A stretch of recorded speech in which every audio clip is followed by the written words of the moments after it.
All right, guys, so we got it all built. You guys saw that on the last video. Now we're going to get it loaded up onto our engine run platform that we built. So you guys ready? Let's get this on there.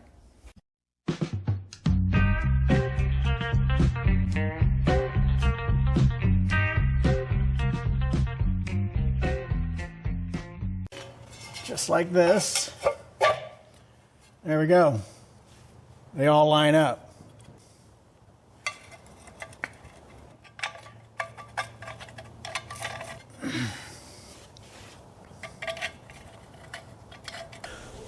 There we go. All on and torqued.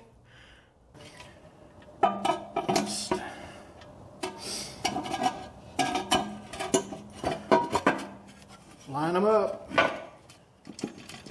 There you go.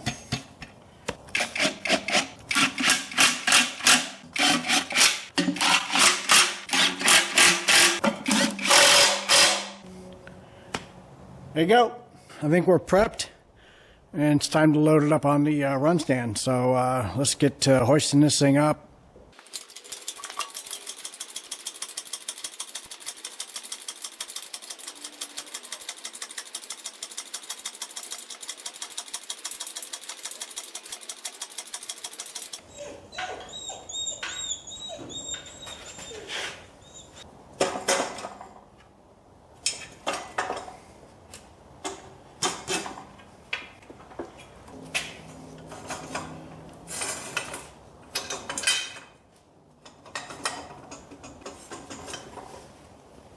All right, we'll just bring her down now.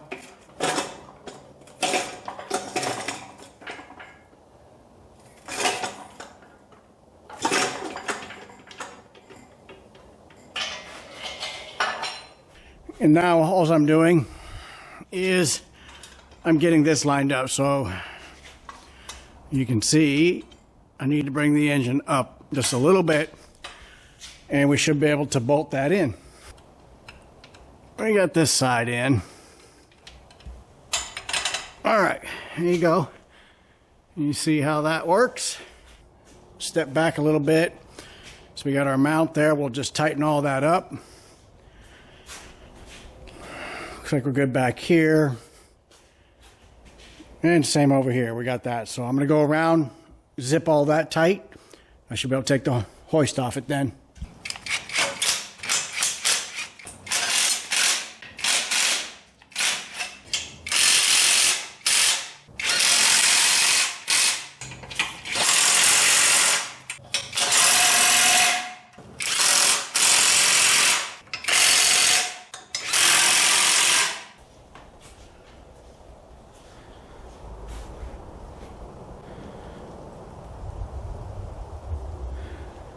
All right, so we're set. Now the fun begins. All right, so let's remove that. Let me go grab the carburetor. We'll put that on there.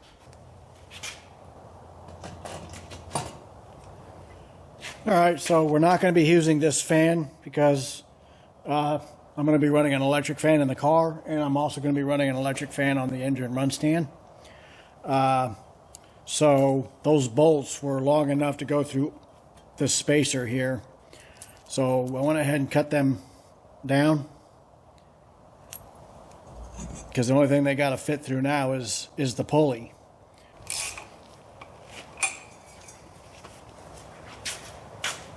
There we go. Okay, we're moving right along, and I've got my starter installed. And just like that, there's a hole. There you go. It's in, and I am ready to weld that in. I now have a place to put my oil and to breathe the crankcase, so there we go. It's all done. Electrical's done, so why don't you guys come check it out. Come on. Just right there's my fuel. So when I set my tank down, I'll run that over to the fuel. The fuel pump itself has the ground hooked to it. I'll hook that up when I get there. Coil, that's all there. But so here's the fan. So put power to it. There we go. Okay, so electrical's done, guys. I am super happy about that because I'm not a fan of electrical. I don't know too many people that are. Okay, so guess what came in? My push rods came in. So I went ahead and put those in. You can see all along there. Greased these. I greased the ends up in here, and I greased the ends down at the bottom. The torque on this is 40 to 45 inch-pound or foot-pounds, and they're torqued. So this side's done. I'm going to go ahead and get the other side in. There you go. I've got them all in on both sides, and this is where I got them from. I got set up here to prime this, and I've already primed it, and you can see the these are wet. The oil's already coming out of there.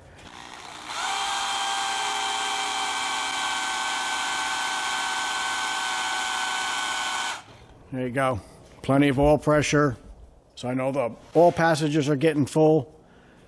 Well, guys, I've been working a good part of the day, and today's going to be the day because we're done. We've got everything hooked up, checked all of our fluids. We've done all those things. I don't know what anything left to do now besides push the button. So let me turn you around, walk you around it real quick, and then that's exactly what we're going to do, push the button, all right? Okay, so let's, I got water in here. All the electrical is run. I got my timing light set and ready to go. We got distributor in. Hopefully it's set right. Our coil's sitting in here. New plugs, wires. We got our fuel line hooked up here. Got our exhaust. That makes good neighbors right here. Anyways, sparks are back in here. That's all good. You guys saw earlier when I primed the engine that we had oil pressure, so that's good. We got oil through the system, and then you come over here. My fuel line runs around, and there's my tank. So I don't know what else there is to do besides see if this thing will start. All right, here we go.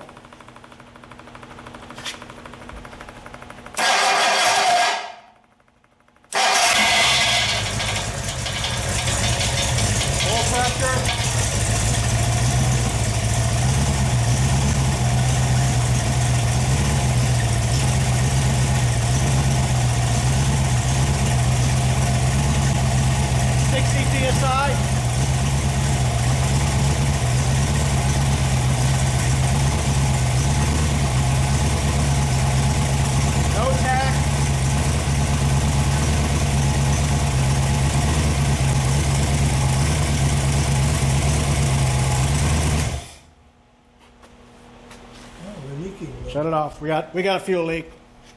All right, guys. Well, I guess you just heard. It ran good. I really liked it. It sounded really good. But our clicky clack blew a seal. So I'm going to have to go get another clicky clack to make this thing work. All right, let me make another run into town.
That was a great run on this thing. I got a good heat soak in it. Got the radiator working. We held our temperature. Oil pressure stayed up about 55. We got her good and hot, and she ran really smooth. That mild cam in there sounds pretty good too. So I'm not sure how it's going to sound in this video. They never sound the same as they do in person, so we'll just...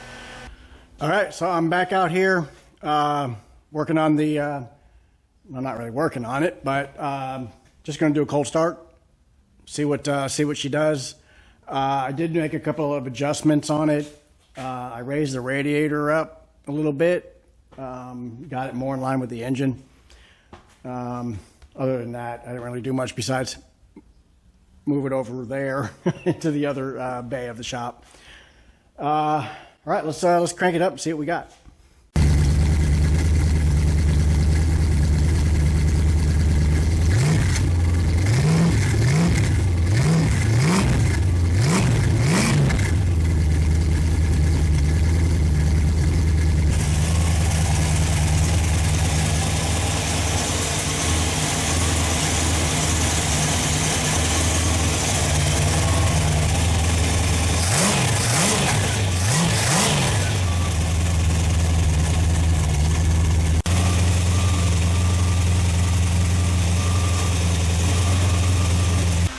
Well, guys, still sounds really good. I mean, I can't complain. Started right up. Just sounds really good. I got a little bit of a chatter. Sounds like it's coming from maybe the starter Bendix. It looks like my clearances aren't very good between the Bendix gear and the flywheel. So I'm gonna have to look into that, see what I can do there. I may have to go to a different style starter, so I don't know yet. It's a little clattered, especially when you start it and the Bendix gear disengages. I get a little bit of a, you can hear it skipping around a little bit, hitting the flywheel, and then it goes away. But then there's just kind of this little bit of a noise, and it's coming right from that area. So I got a feeling I'm gonna have to do something with that starter. A different starter, probably go with a high torque, type starter, a little bit smaller starter. And a push instead of a pull with the gear. See if I can, see if they have one that works for this engine. All right, well that was a good cold start. Ran great, held temperature, so can't complain. Well, guys, that's not a good sign. Especially with it coming right underneath the rear main seal. Yeah, I'm going to end up having to pull this bell housing and pull the flywheel so that I can get a look and make sure if that main seal's leaking or not. So stay tuned. So this don't go in the car until it can run on this stand without leaking. I've cleaned everything up. I tightened the oil pan up, and I did find that there were a handful of bolts that were loose. So apparently the gasket has set, and this some of those have just come loose. So I tightened all them up, ran the engine for a pretty good time, and nothing. So I think it was just the oil pan seeping a little bit and getting over. The engine's got a slight tilt to the back. I could be sitting in the car, and all that seems to have just run along this edge right here to the back, and that's where that was coming from. So that's great news. I don't have to pull this thing off of here, tear it apart. So, or at least so far. We'll see. All right, guys. So I think we're going to wrap this video up right here. We had several good runs on the engine so far. I think we've collected a lot of data that we're going to be able to use going forward. So I appreciate you guys watching. It was a heck of a lot of fun. It was, I can't even tell you how I felt when that thing, second try, she lit right off and ran and idled. And every single time I start it now, it's hit the button and she cranks right up, idles. Just can't be more happy with it. Like I said, collect a little data. I got a few things I need to adjust. I'll go over them when I get into the next video. Anyway, I appreciate it. I'll see you guys on the next one. All right. Bye.